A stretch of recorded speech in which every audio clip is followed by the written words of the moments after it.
damos la bienvenida a Fernando Vega.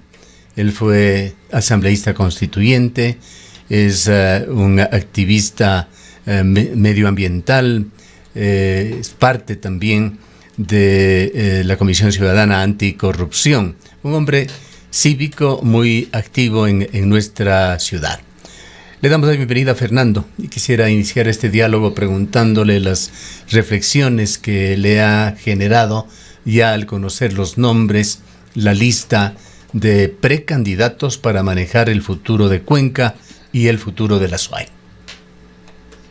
Buenos días, Gustavo, buenos días a toda la audiencia.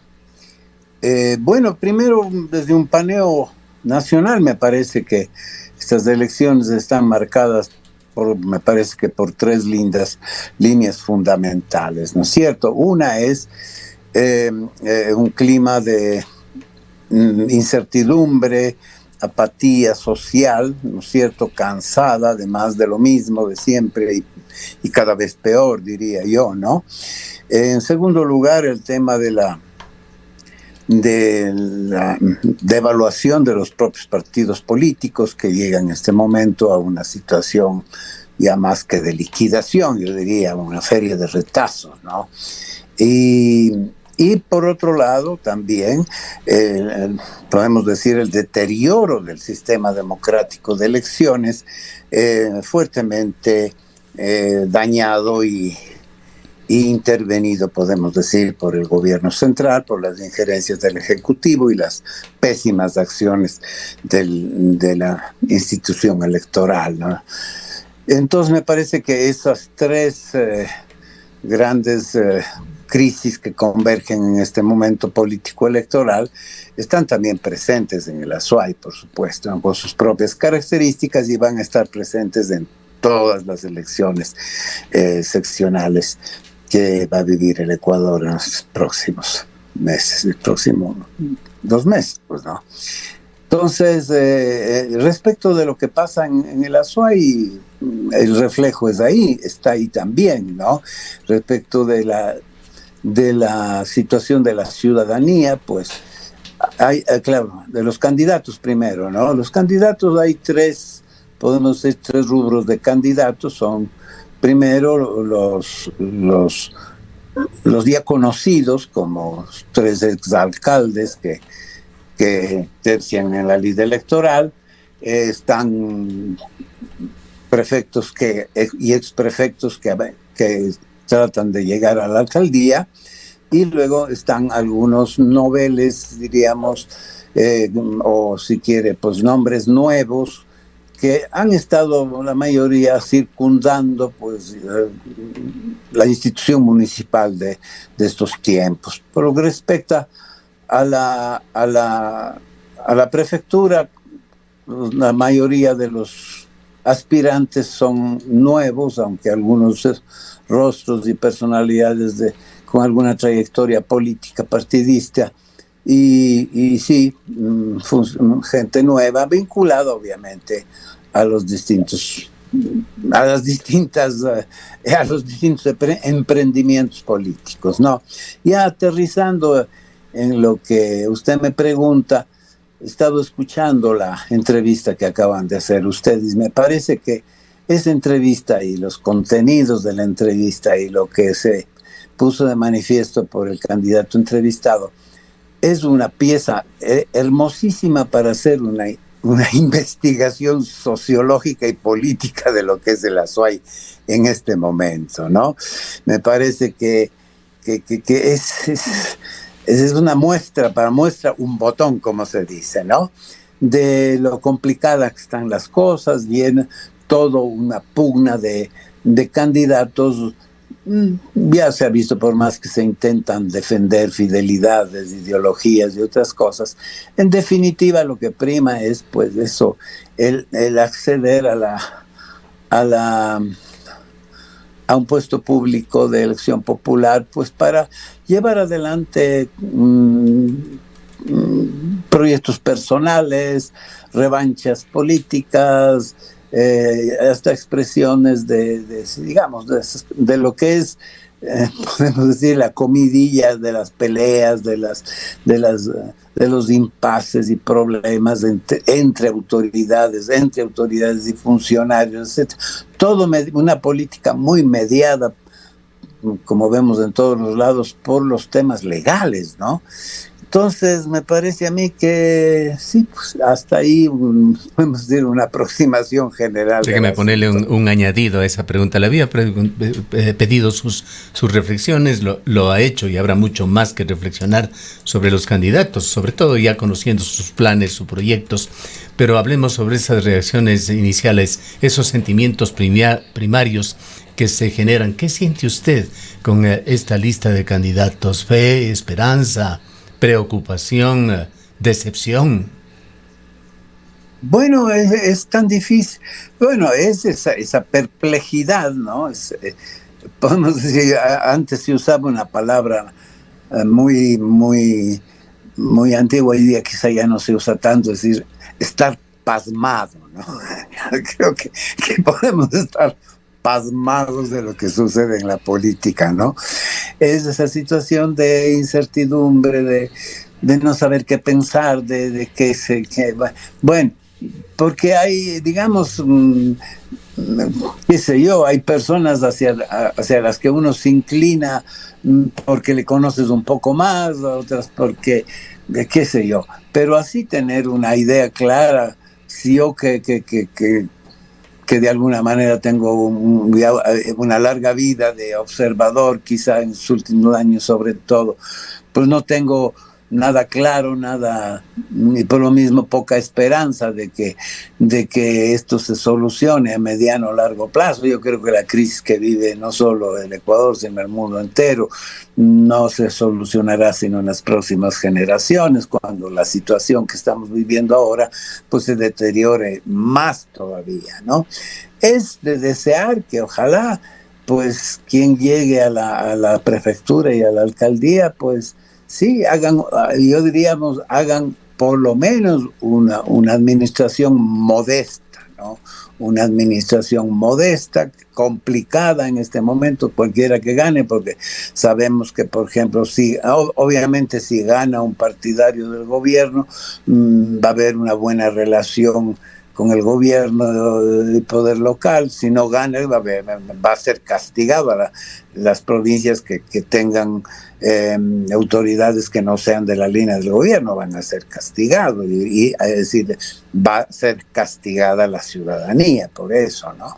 Entonces, ¿qué le diré, Gustavo? De sazón, sí, pues ahí creo que ya, si quiere, de lo que he podido oír sobre las preferencias o tendencias, pues por mucho que alarguemos las cosas, las nuevas autoridades de la SUAY de Cuenca, no sé pues si lleguen al 20-25% del voto, ¿no? Porque igual el voto está muy fragmentado. Es verdad que algunas personas tienen intención de voto, pero también tienen mucha resistencia por otro lado, ¿no?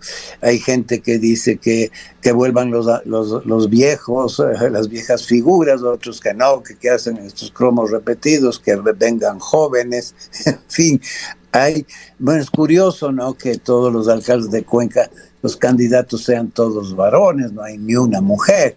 En el caso de la prefectura sí hay un poquito más de equidad de género. En la alcaldía le corrijo, sí hay una mujer. Hay una mujer, sí, a ver. Y probablemente usted le conoce, Pachacutic, se trata de Jessica Maribel Yambay de Pachacutic.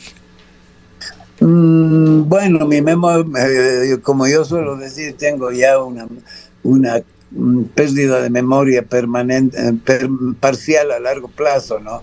Y realmente los nombres, a veces yo tengo mucha más memoria visual que auditiva.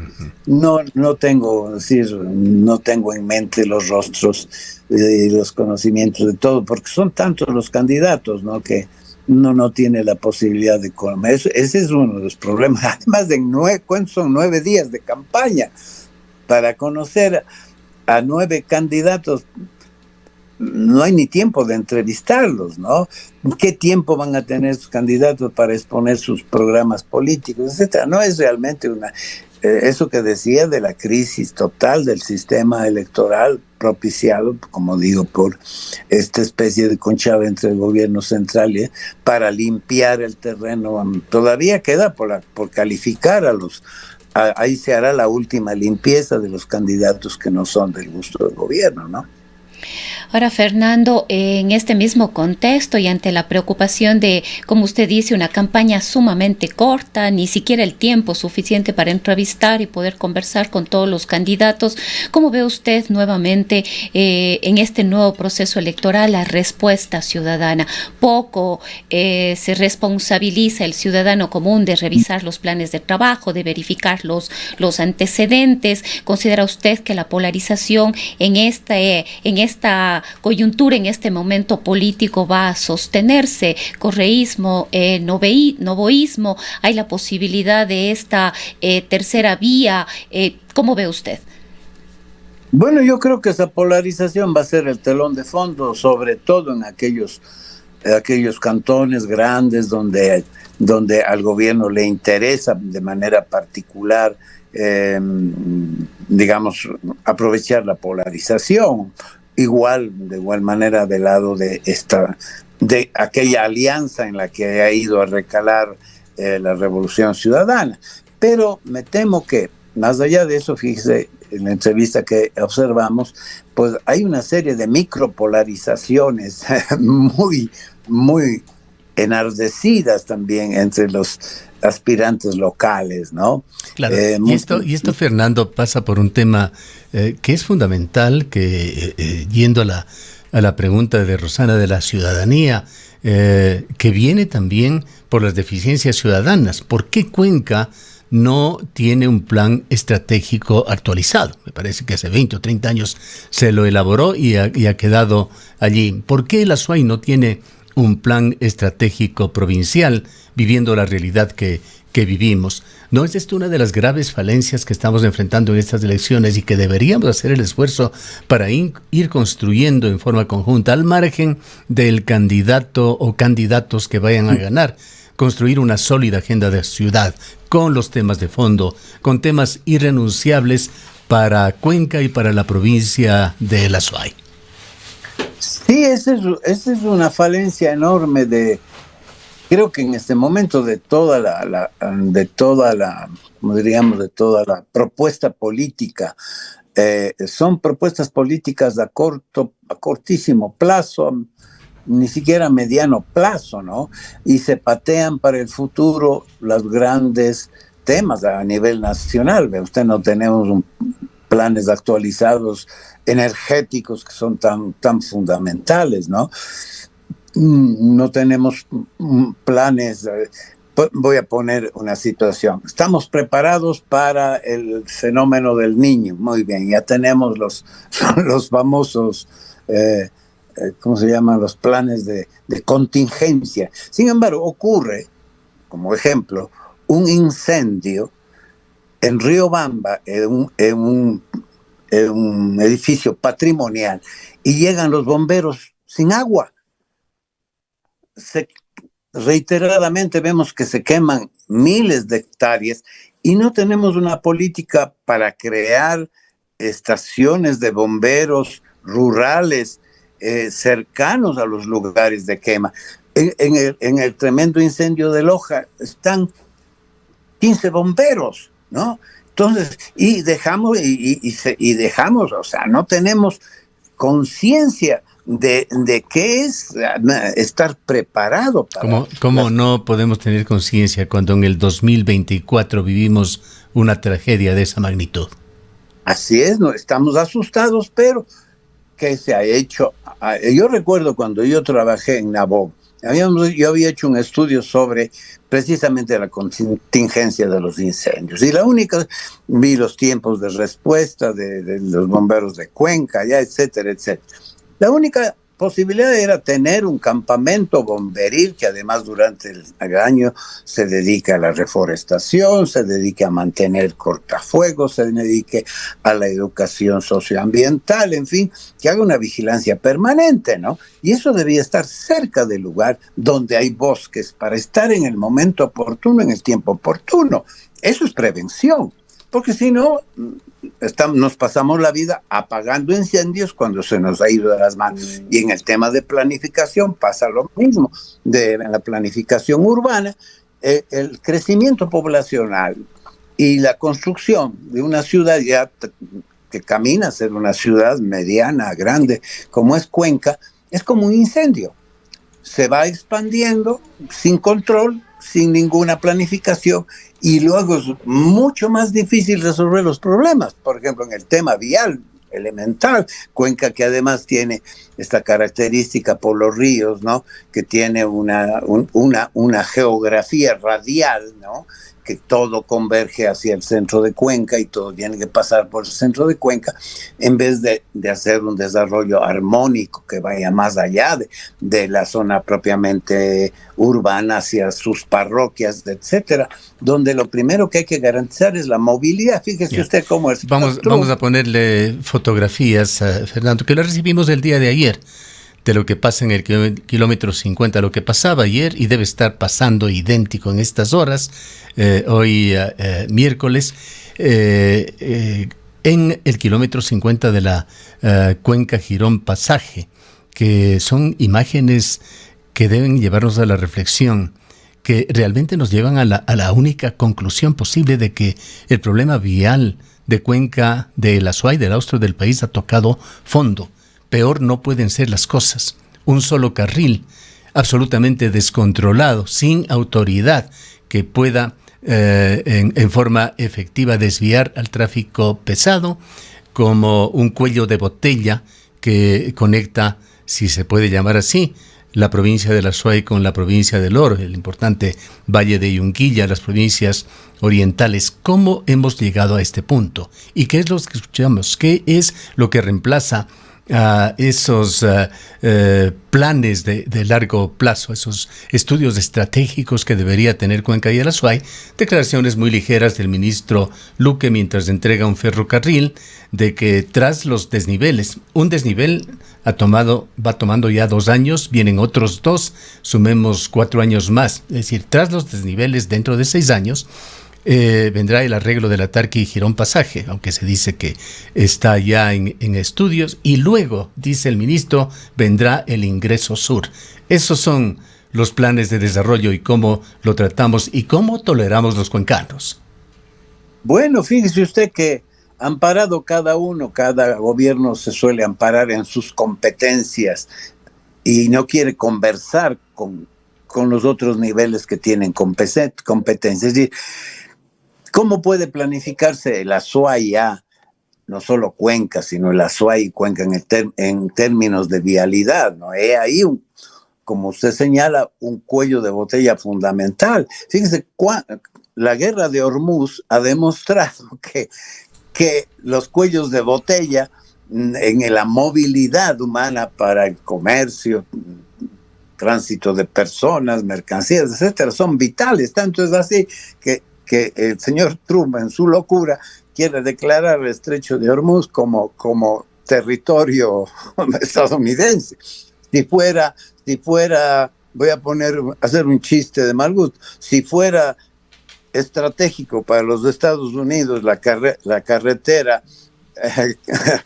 Cuenca-Machala, ya sería entonces, podría ser declarado un territorio estratégico de los Estados Unidos. ¿Por qué? Porque el Estado local, los estados locales, en todos sus niveles, son incapaces de coordinar y de tener una planificación de largo plazo. Nosotros tenemos que asumir una cosa que hay que asumir, que es que el éxito, el futuro de una población, de una sociedad, de una región, está en el empoderamiento del territorio. Y hay que saber contar con las debilidades y amenazas del territorio. Nosotros estamos en una zona, el Azuay, hacia Loja, etcétera, estamos en una zona de valles profundos, estrechos, con montañas, con pendientes, de esas que decía que hay que sembrar con escopeta. Fallas geológicas que se suman, además. Etcétera. Entonces, eso requiere de tener ya de larga data estudios. No es porque falte conocimiento, no es la desidia, la falta de previsión, la improvisación, etcétera. No estamos poniendo solo un ejemplo. Entonces, el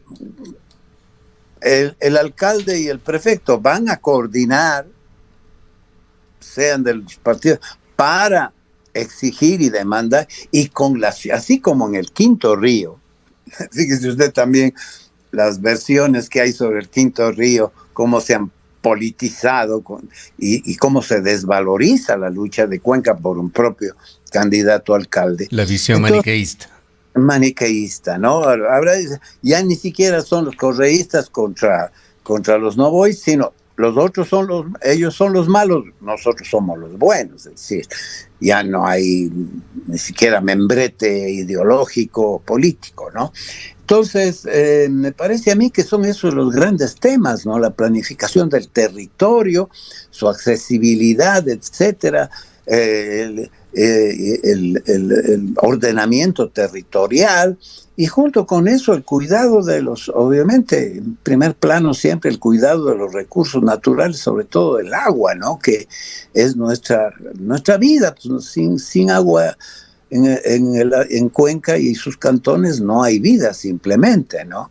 Y además teniendo que afrontar, yo diría, una inmigración permanente de ciudadanos de otras partes del país y aún de fuera del país, que ven en Cuenca que todavía goza de una cierta seguridad relativa en comparación con otras ciudades, que también plantea ese crecimiento poblacional, como decía, como la mancha urbana se extiende como un incendio imparable, y no hay los bomberos ni los planificadores que estén conduciendo ese crecimiento de manera ordenada, armónica, para que en algún momento, pues, los servicios, las comunicaciones, etcétera, no colapsen, ¿no? Porque ya en ciertas horas pico, ciertas vías dentro de salida de la propia ciudad, incluso hacia las parroquias cercanas, están ya al borde del colapso, porque nuestro parque automovilístico también crece de una manera incendiaria, diría yo, Bien. ¿no?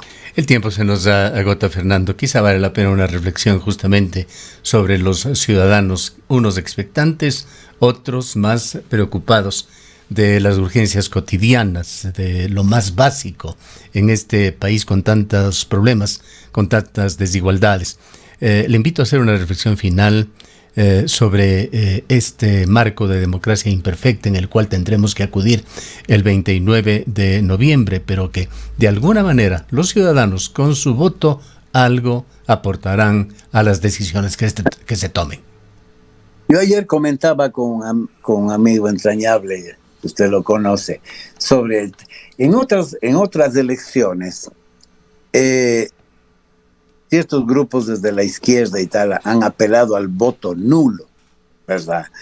Yo nunca estuve de acuerdo con esas propuestas del voto nulo, que además sin embargo, sí creo que hubiera una ocasión en la cual habría que haber hecho una fuerte campaña por el voto nulo, sería esta, porque este proceso electoral está totalmente deslegitimado, pero como hay un afán de arrebatar el poder, de arranchar, agarra lo que puedas, como decía ese programa de televisión antiguo, pues imagínese usted, no estamos interesados realmente en cuestionar el mismo proceso electoral, ¿no? Salvo algunas voces desinteresadas por los propios partidos, pero a la ciudadanía le da lo mismo, tiene que ir a votar porque no hay más remedio, porque es obligatorio para no pagar la multa, pero no existe realmente una reflexión. Y yo creo que, y eso no se puede, por más que lo pidas, no va a surgir espontáneamente. Esto, yo digo, quizá tenemos que llegar a sentir mucho más fuerte el dolor. Cuenca no lo siente mucho porque tiene una calidad de vida envidiable en ciertos términos, porque hay muchas remesas que sostienen nuestra economía, porque parece que también hay bastante dinero ya de lavados circulando en nuestras economías. Sobre todo yo creo que la única política así que ha expresado el presidente es la de la construcción inmobiliaria, ¿no? Y yo creo que ahí están entrando en todos los grados. Tengo sospecha de que hay mucho dinero no tan santo, ¿no? Entonces, me parece a mí que es muy difícil despertar a la ciudadanía. Es muy difícil que la ciudadanía en general despierte tan, digamos, tan distraída hoy en otros temas. Fíjese, por ejemplo, hay alguna reflexión en el candidato que acabamos de escuchar sobre la calidad de las elecciones en la que él va a participar. Es como si todo funcionara perfectamente, ¿no? Y no es así. Entonces, creo que todas las voces que se unan, que podamos unir para convocarnos a una reflexión y quizá en algún momento a un debate social, no solo en la coyuntura electoral perentoria, sino una permanente discusión social sobre el futuro del Ecuador que queremos, el futuro de nuestra provincia y de nuestra ciudad capital, ¿no? Bien. Muchísimas gracias, Fernando, por haber estado con nosotros. Gracias. Fernando Vega Cuesta fue asambleísta constituyente, es activista en términos sobre todo de medio ambiente y anticorrupción.